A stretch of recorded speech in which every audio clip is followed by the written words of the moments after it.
Nós trazemos um fiel e competentíssimo colaborador do nosso Domingão.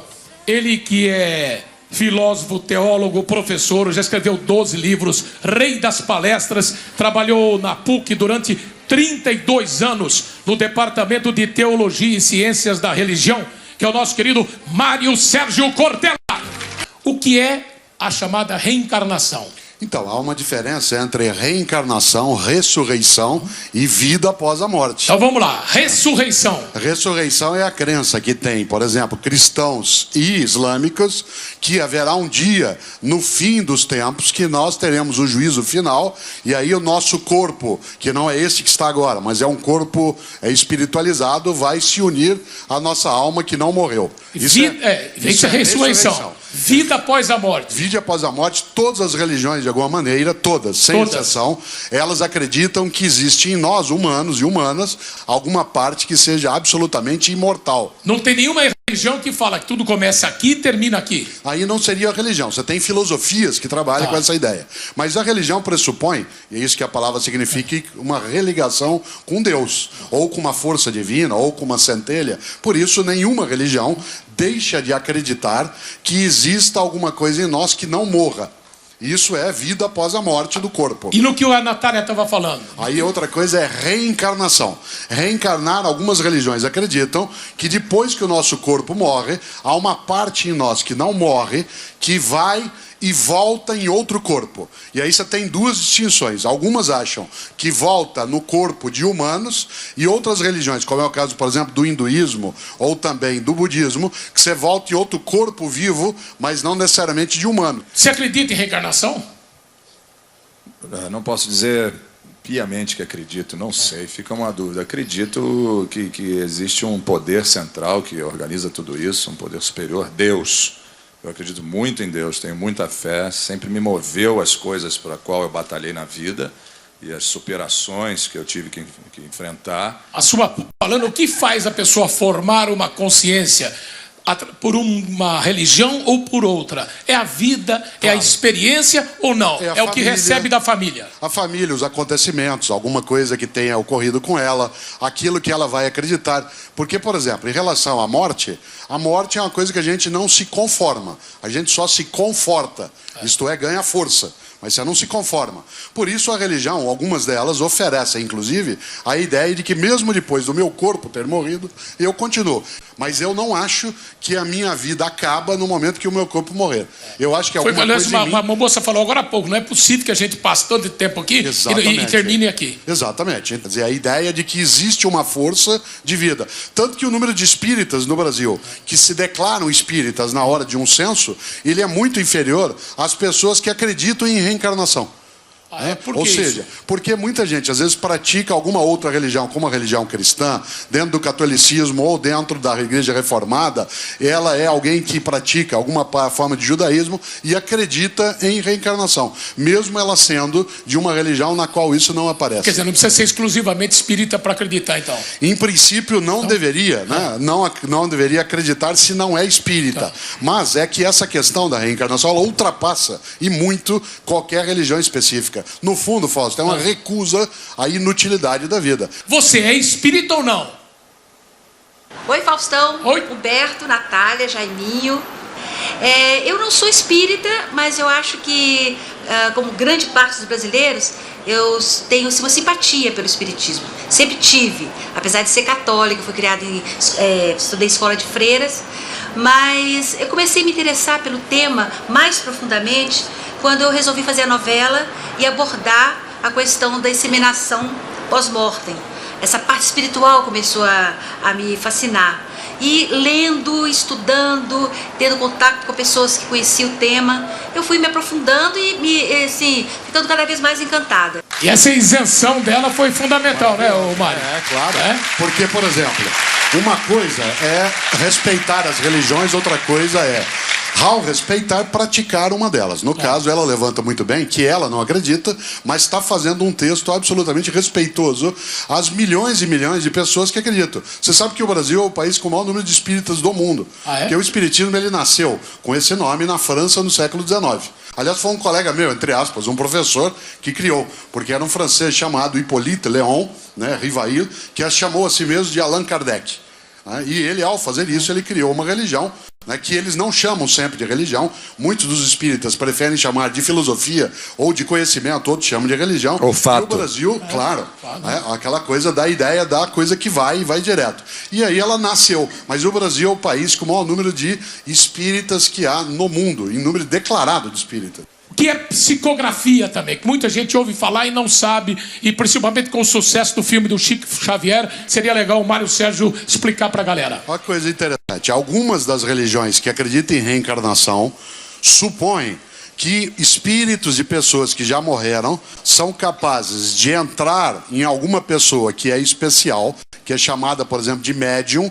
Médium significa meio, ponte. E essa pessoa é intermediário do que recebe. Ele é um intermediário. Você sabe que médium em latim é meio, o plural de média é mídia. Quando você fala em mídia, nós estamos falando de aquilo que são meios. E é interessante porque se acredita que aquele que vem do outro mundo, ele pode ganhar um corpo para ter uma mão física e aí, entre aspas, ele dita para alguém que seja uma pessoa especial, que era o caso do Chico Xavier, por exemplo, e se acredita que ele psicografava, escrevia algo que uma alma ditava para ele. Porque psique em grego também é alma. Por isso, psicografia. Uma alma ditou e ele registrava. A Sônia Racia, supercolorista do Estadão, será que ela acredita ou não em reencarnação? Soninha. Faustão, eu acredito sim em vida depois da morte, em reencarnação. Mesmo porque eu vivi uma situação engraçada hoje, né? Fui num centro, me explicaram que eu tinha um encosto perto de mim e começaram a fazer alguns trabalhos para que esse encosto fosse embora. Eu já fiquei assustada.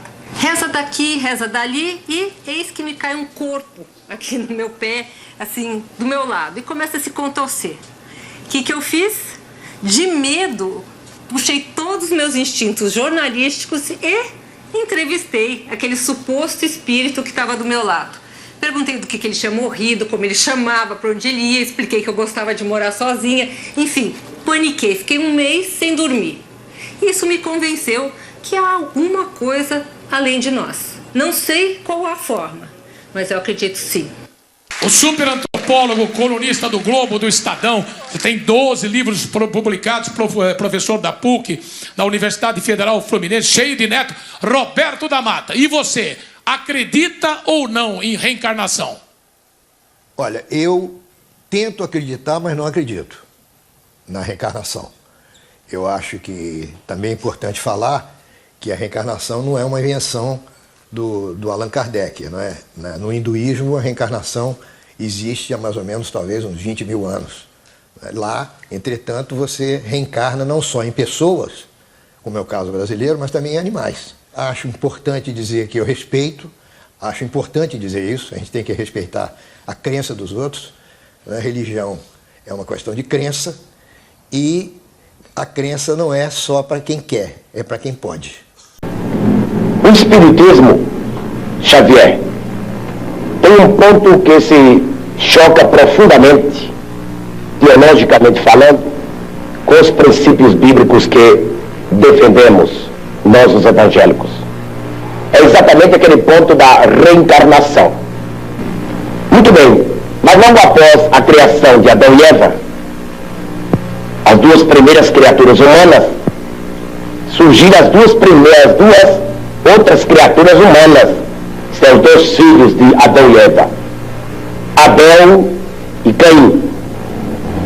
Você poderia, dentro da sistemática espiritualista, dentro da doutrina da reencarnação, você poderia dar, meu caro Xavier, uma explicação aceitável de onde vieram, qual a procedência de Caim e Abel, os dois primeiros filhos de Adão, corresponde à procedência como essas duas criaturas humanas vieram à Terra, Abel e Caim.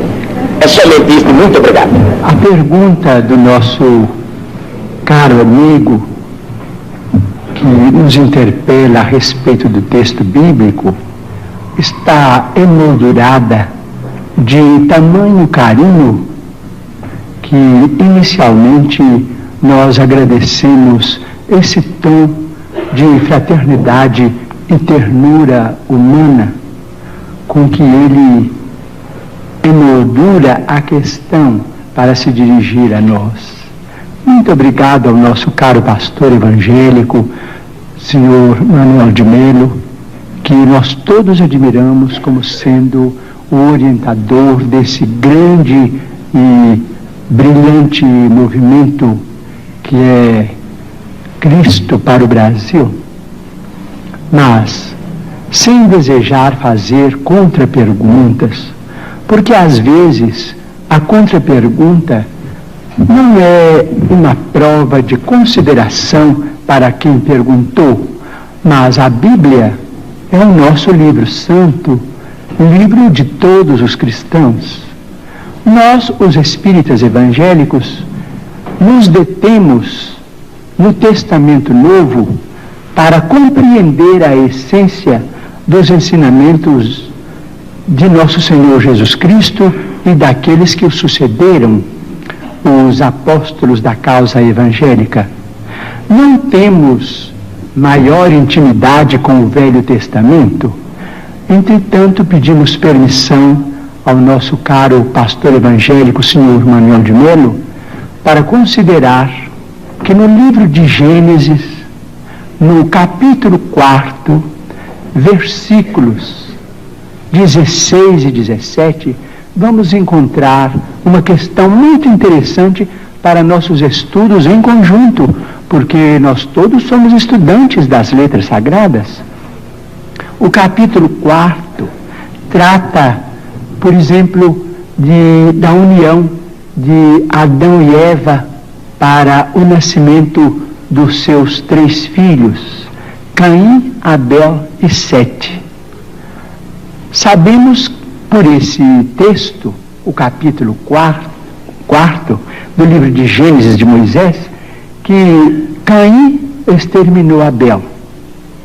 Entretanto, nos versículos 16 e 17, nós encontramos uma informação muito curiosa, a informação de que Caim, em se retirando da face de Deus, se dirigiu para uma cidade ou uma terra chamada Nod, onde ele desposou aquela que foi sua esposa e teve com ela uma grande descendência.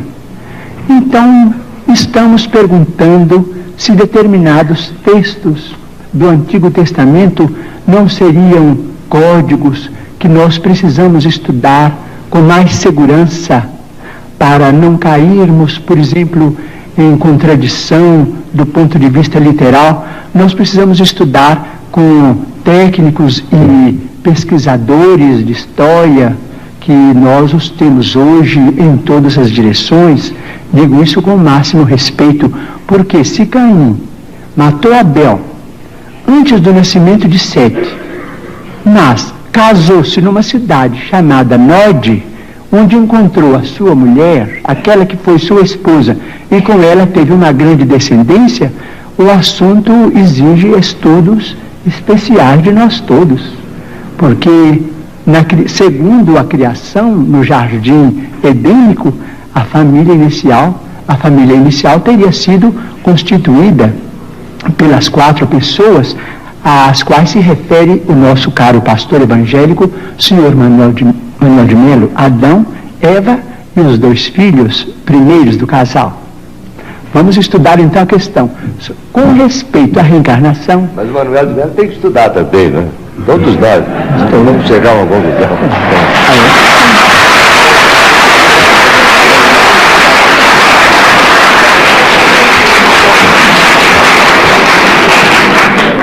Bom, com respeito à reencarnação, posso dizer? Pode, Chico.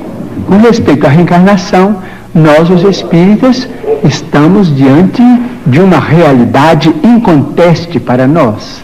Maiormente na vida mediúnica, temos assistido, nestes quase 45 anos de espiritismo evangélico à luz dos princípios kardecianos, a desencarnações e reencarnações. Mas permitimos-nos também perguntar ao senhor Manuel de Melo, ao nosso caro pastor evangélico, senhor da pergunta, e também àqueles que fazem objeções contra os princípios da reencarnação, permitimos-nos perguntar sobre o sofrimento das crianças. Por exemplo, não vamos nos referir aos adultos, porque seria alongar muito a resposta, mas vamos pensar nas crianças. Por exemplo, nós, os espíritas, muitas vezes encontramos determinados casos de suicídio, e às vezes suicídio acompanhados de homicídio, ou às vezes apenas de homicídio. Nós vamos encontrar esses problemas do complexo de culpa levado para além desta vida, e depois esse complexo de culpa renascido com aquele que é responsável por ele através de sofrimentos que só podemos entender através da reencarnação. Por exemplo, muitas vezes temos encontrado, por exemplo, irmãos nossos suicidas que dispararam um tiro contra o coração e que voltam com a cardiopatia congênita ou com determinados fenômenos que a medicina classifica dentro da chamada tetralogia de Fallot. Nós vemos companheiros que quiseram morrer voluntariamente pelo enforcamento e que voltam com a paraplegia infantil, comumente chamada de enfermidade de Little. Nós vemos muitos daqueles que preferiram o veneno e que voltam com malformações congênitas, com problemas miopáticos, com o mixedema, aqueles que às vezes violentam o próprio ventre e que voltam também sofrendo as tendências e que às vezes acabam se desencarnando com o chamado infarto mesentérico. Nós vemos, por exemplo, aqueles que preferiram morrer pelo afogamento para se retirarem da vida num ato de rebeldia contra as leis de Deus. Vemos, por exemplo, aqueles que preferiram o afogamento e que voltam com o chamado enfisema pulmonar. Aqueles que dispararam tiros no próprio crânio e que voltam com tantos fenômenos dolorosos, como, por exemplo, a idiotia, a acromegalia, quando o tiro, vamos dizer, quando o projétil alcança a hipófise, porque nós estamos em nosso corpo físico subordinado ao nosso corpo espiritual. Então, principalmente nos fenômenos, os fenômenos decorrentes do suicídio por tiro no crânio são muito dolorosos, porque vemos a surdez, a cegueira, a mudez congênitas, e vemos este sofrimento em crianças incompatíveis com a misericórdia de Deus, porque nós sabemos que Deus não quer a dor. Diz Emmanuel, se Deus quisesse a dor, Ele não teria nos dado anestesia através da medicina. A dor é uma criação nossa. Chegamos ao além com determinado complexo de culpa e pedimos para voltar ao corpo, trazendo as consequências de nossos próprios atos menos felizes. Então, pedimos ao senhor Manuel de Melo, nosso caro pastor evangélico, que tem trabalhado tanto e cujo mérito nós todos reconhecemos e reverenciamos, para pensar conosco nestes problemas.